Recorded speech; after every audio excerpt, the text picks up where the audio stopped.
To expect on the local market. Stan Shamu joins us from IG in Melbourne now. Stan, good to see you there. Obviously, we're watching out for a couple of earnings too.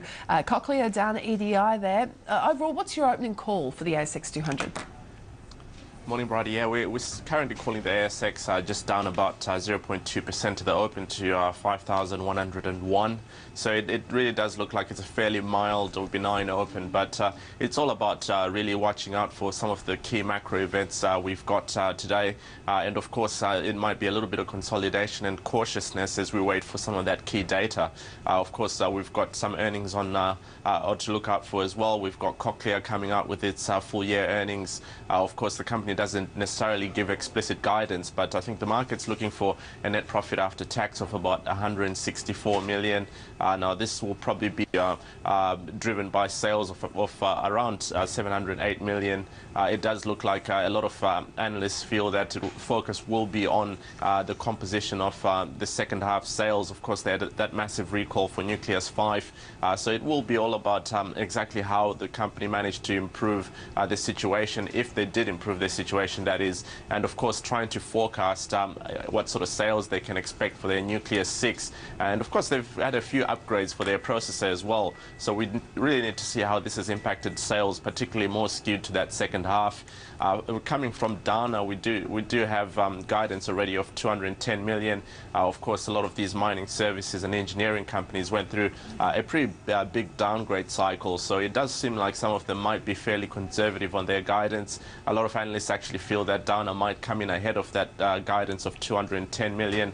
I think Goldman Sachs is expecting around 215 million. So it really will be all about exactly what contribution they're expecting from the mining side of things. Of course, it's a pretty diverse business, but mining has been one of their key revenue drivers for a while. And any positive commentary on that front should be supportive for Downer. So perhaps the fact that they're coming off a very low base might be supportive of their earnings today.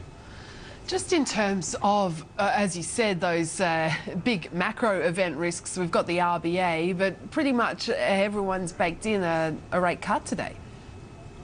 Yeah, absolutely. It does seem like the market's firmly looking for a cut, 91% chances of a cut to be exact, and 26 out of 27 economists are expecting that 25 basis point cut. But most importantly, I think the market's also expecting 50 basis points worth of cuts over the next 12 months. So it might be all about exactly what sort of urgency that the RBA has when it comes to the second cut, and of course whether or not we can expect it sooner rather than later. Now, if this is the case, then perhaps this will be as dovish as the RBA can get, because a cut is more or less priced in by the market at the moment.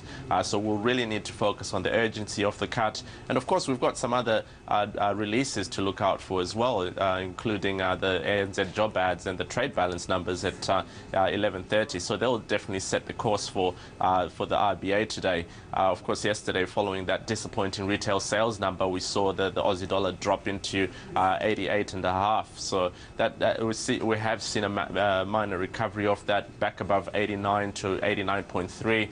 So it looks like we've got that 90 level back in focus. That will be key near-term resistance for the Aussie dollar. Should we get a slightly hawkish statement or not as dovish as the market expects, then we might trade back into that level, and possibly that's where the sellers will start coming back in.